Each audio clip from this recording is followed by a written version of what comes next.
Então, teoricamente, eu vou ter um time se jogando para cima de mim com tudo. Um treinador que conhece bem o Avaí, conhece bem as coisas daqui de Florianópolis, um treinador que é altamente motivador. Todas as equipes do Argel vêm brigando pela bola, vêm brigando pelo espaço, vêm buscando. Então, vamos ter um pouquinho de calma. Tenho poucas informações do Curitiba, né? Elas são muito dispersas. Talvez chegando na cidade hoje você colhe alguma coisa melhor e a gente define a equipe que entra, né? Entra uma, se não der certo, você tem a possibilidade da mudança. Eu já treinei a mudança, como outras mudanças podem acontecer, mas você tem uma mudança específica ali. Então, como eu te falei, uma das duas formações inicia o jogo. Geninho, você tem o retorno do Betão, mas, por outro lado, você tem a saída de dois jogadores que são muito importantes para o teu esquema, que são o Guga e o Judson. O que dá para falar sobre a ausência desses atletas, onde o Avaí perde? E a gente até não imaginava que o Luan pudesse começar o jogo, porque até o começo dessa semana ele estava se tratando ainda daquela lesão na coxa. Mas ontem a gente viu que ele fez um trabalho legal, não reclamou de dores nem nada. Durante essa semana ele participou de alguns trabalhos com bola. O Luan, como que está na questão física, questão clínica, e a conversa que você teve com ele, até porque a gente sabe que a característica dele é que mais chega perto do Judson nesse momento. Você praticamente respondeu no final o porquê do Luan, né? Eu acho que a gente perde muito com o Judson. O Judson vem sendo um dos bons jogadores, um dos jogadores que vem com uma produção muito linear dentro do time. Ele é o para-choque ali da defesa, muita mobilidade, e nós optamos por colocar um jogador que se assemelha muito, muito a essa característica. Claro que o Judson tem mais mobilidade que o Luan. O Luan tem mais uma postura física. Foi bem, vinha fazendo a transição, departamento médico, departamento físico liberou total. Ele participou de 2 atividades antes do coletivo bem, foi para o coletivo, fez um bom coletivo, não sentiu, né? Então, isso foi muito bom, porque senão nos obrigaria a trazer alguém ali para trás, para fazer um encaixe de uma adaptação a um primeiro volante, que não seria ideal, ou até, de repente, voltar à formação de 3 zagueiros. Mas com o Luan bem, nós optamos por manter aquela estrutura que, como eu disse, eu gostei no segundo tempo do jogo, né? E a volta do Betão é importantíssima. O Betão hoje é o grande líder que eu tenho dentro de campo, é um jogador que fala, um jogador que orienta aquele que joga do lado dele, tá? Talvez aquele desencontro que nós tivemos no jogo passado, no início, com os 3 zagueiros, talvez se o Betão em campo, aquilo poderia não acontecer, porque ele ajuda os companheiros a se encaixar, né? Ajuda o volante a se posicionar. Então, muito boa a volta do Luan, do Betão. Em relação à saída do Guga, eu perco um jogador de um punch muito grande no ataque. O Yuri vem treinando bem, é um jogador que tem um bom apoio, mas é um jogador um pouco mais preso que o Luan, que o Guga. É um jogador que joga melhor na linha de 4. Talvez nessa formatação, jogando num jogo fora de casa, ele vai nos ajudar bem. É um jogador que marca bem, apoia bem, cruza bem.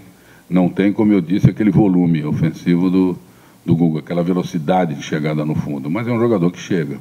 Bem, treinando bem, acredito que vai fazer um bom jogo. Pois é, em cima disso, né, Juninho, como é que foi essa conversa com o Yuri, né? A gente estava falando com ele aqui essa semana, quando ele foi apresentado, sobre essa ansiedade de ele estrear, e ele vai estar numa posição onde tem um jogador que hoje, o torcedor, tem aí uma grande... não tem preocupação. E aí, como é que foi essa conversa com o Yuri, para ele atuar nesse jogo, estrear justamente na vaga do Guga? Que ele joga com tranquilidade. Que ele joga da maneira que ele jogava no Salgueiro e que fez com que nós fôssemos buscá-lo. Ele era no Salgueiro o que o Guga é aqui. Ele era o grande destaque do time lá. Era um jogador que a torcida também confiava, era um desafogo, era um jogador que definia. E eu quero que ele venha aqui e tenha tranquilidade. Ele realmente está ansioso, ele está empolgado por ter vindo para o Avaí, ele já externou isso, que é talvez a grande chance da vida dele, era o sonho dele vir para uma equipe maior, sair lá do Agreste, né, onde ele estava bastante escondido, e vir para uma equipe maior. está fazendo de tudo para aproveitar a chance, porque vem treinando forte, vem treinando bem, um jogador que está adaptado ao grupo. E eu torço para que ele nos ajude. Ele não pode deixar que a ansiedade de tentar fazer um bom jogo possa prejudicá-lo. E tem que jogar com tranquilidade. Tem que jogar como se estivesse jogando no Salgueiro. Né? Jogar com tranquilidade. Eu acho que se ele fizer isso, ele vai fazer um bom jogo. Geninho, o presidente essa semana na apresentação, inclusive do Yuri, falou sobre a possibilidade de título, né? Que o Avaí não trabalha só com a questão do acesso, mas também de tentar levantar essa taça. Como é que você está trabalhando isso internamente no vestiário? Não, nós trabalhamos para tentar fazer a melhor campanha possível, tentar chegar no maior número de pontos possível. O título ainda é palpável, né? Como o risco de ficar fora também é. Então, acho que nós temos que trabalhar com o pé muito no chão e somando ponto a cada rodada para que você atinja pelo menos aquele que eu acho que é o objetivo principal, que é ficar entre os 4. É a volta do Avaí à Série A. Eu acho que esse é o objetivo principal. Tudo que vier depois disso é lucro, né? Então, nós temos que primeiro buscar, claro, que existe a possibilidade, né? Apesar de que o Fortaleza ganhou o último jogo, ele deu uma aliviada, estava mais perto. Mas você tem que procurar fazer a tua parte, procurar fazer os seus jogos, procurar somar pontos, para que, primeiramente, você classifique. Primeiramente, você classifique entre os 4. Quando você tiver essa classificação assegurada, de repente, você pode brigar por alguma coisa. Ou talvez, brigando por essa classificação, às vezes você atinge alguma coisa maior. Mas eu acho que o campeonato ainda está muito indefinido. Pela primeira vez, faltando 10 rodadas, o campeonato está assim. Tem muita gente ainda brigando. Quando você chega numa fase dessa, invariavelmente, você tem no máximo 6 equipes brigando por 4. Hoje nós temos 8. Então, o dobro, né? E algumas que estão tentando ressuscitar. Se o Londrina tivesse ganho ontem, ele continuava no páreo, forte, né? Curitiba ainda sonha. Uma equipe de camisa, uma equipe forte, né? Que tem uma história dentro do campeonato. Então, acho que as coisas estão muito indefinidas. Então, você tem que ter muita tranquilidade, muita humildade, pé no chão, e saber que você precisa ainda de muitos pontos, né? Muitos pontos. Então, vamos tentar buscá-los. Vamos tentar, se você, de repente, faltam aí essas rodadas, você engata aí, de repente, 3 vitórias seguidas, aí você começa, de repente, a pensar em título. Mas você tem que primeiro fazer os resultados. Geninho, você já falou um pouquinho do Curitiba, né? Que tem um técnico que chegou recentemente, o Rangel conhece bem aqui o futebol da capital. Você também passou lá por Curitiba, já faz um pouco mais de tempo do que ele passou pelo Figueirense. Mas o que essa vinda do Argel recentemente para Florianópolis pode ajudar no Curitiba? O que a chegada dele no Curitiba pode ajudar os jogadores? E o que vocês do Avaí estão esperando desse time do Curitiba? Você já falou que tem um pouco de dificuldade de encontrar as informações. Não, um Curitiba típico do time do Argel. Eu já enfrentei o Argel várias vezes, em várias equipes. Os times deles sempre têm a mesma característica. É um time aguerrido, um time que briga demais pela bola, um time que acredita no resultado, um time que briga pelo resultado dos 90 minutos. O Argel é muito motivador. Ele sabe mexer com o grupo, joga junto com o grupo ali do lado do campo, incentivando toda hora e cobrando toda hora. Então eu espero um Curitiba, que era um Curitiba que estava meio morno, né? Um Curitiba que estava um pouco acomodado na sua situação, um Curitiba renascido, um Curitiba diferente. Qualidade a gente sabe que o time do Curitiba tem. Então nós vamos enfrentar uma dificuldade muito grande. Eu acho que você trazer um resultado positivo de Curitiba vai ser importantíssimo, por 2 motivos. Você avança dentro da tua classificação em cima do objetivo e você segura um time. É muito perigoso você deixar, de repente, o Curitiba voltar para a briga.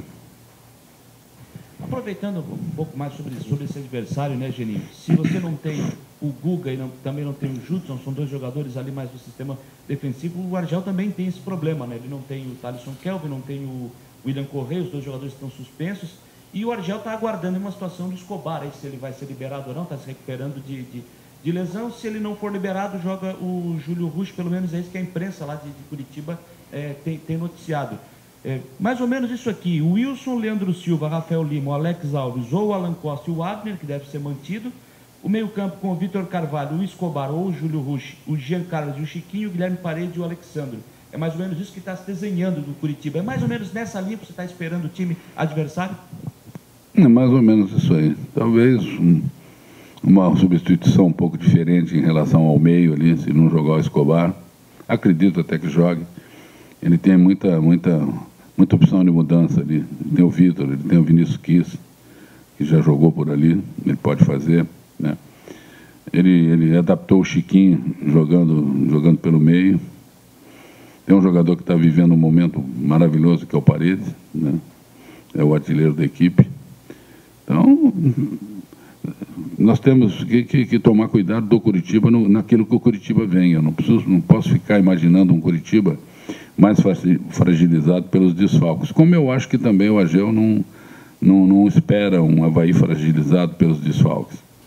Porque todo mundo tenta montar um grupo onde o substituto possa de repente corresponder. A característica muda do jogador um pouco, mas o time às vezes não perde a pegada, né? É o que eu disse, vamos aguardar um pouquinho. Isso aí, a hora que você chegar em Curitiba, às vezes você tem a definição, tem um último treino hoje, de repente amanhã pela manhã você fica sabendo alguma coisa. Mas eu acho que não muda nada em relação à dificuldade que eu vou ter. As dificuldades vão ser realmente muito grandes, muito grandes. Tá? Geninho, o Avaí tem o segundo melhor rendimento fora de casa no Campeonato Brasileiro da Série B, mas nos últimos jogos que saiu não teve um bom resultado, né? Diante do Paysandu, além do resultado que não foi bom, não teve uma boa atuação. Contra o Criciúma foi diferente, né? O Avaí não conseguiu o resultado, mas apresentou um bom futebol, principalmente no segundo tempo. Que conversa você procurou ter, ou vai procurar ter, talvez, com os jogadores, para que não se repita o que aconteceu nos 2 últimos jogos, de não trazer nenhum ponto jogando fora de casa? A gente conversa bastante sobre isso. Eu digo que o grande prejuízo nesse campeonato é você passar uma rodada sem pontuar. Claro que você briga sempre pelos 3 pontos, mas se não der os 3, você tem que trazer. Se eu tivesse um ponto de Criciúma e tivesse um ponto de Belém, eu estaria numa situação bem mais tranquila.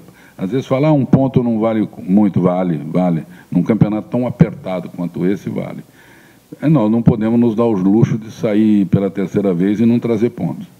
Um time que fez uma performance tão boa no primeiro turno em relação aos seus jogos fora de casa, nós temos que repetir.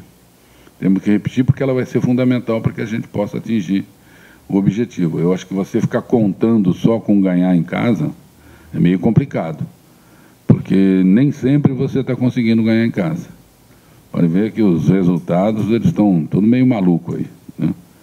Então, a gente tem que procurar buscar lá fora para que se de repente uma hora tiver um tropeço aqui, você fez a tua gordura, né?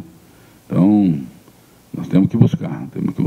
Faltam aí 10 jogos, 5 em casa, 5 fora, mais ou menos isso, né? Se eu fizer 15, aqui dentro de casa eu dou um passo quase que decisivo para uma classificação. Mas mesmo assim vai precisar de mais alguma coisinha. Só ganhar em casa não vai dar. Então você vai ter que buscar alguma coisa fora.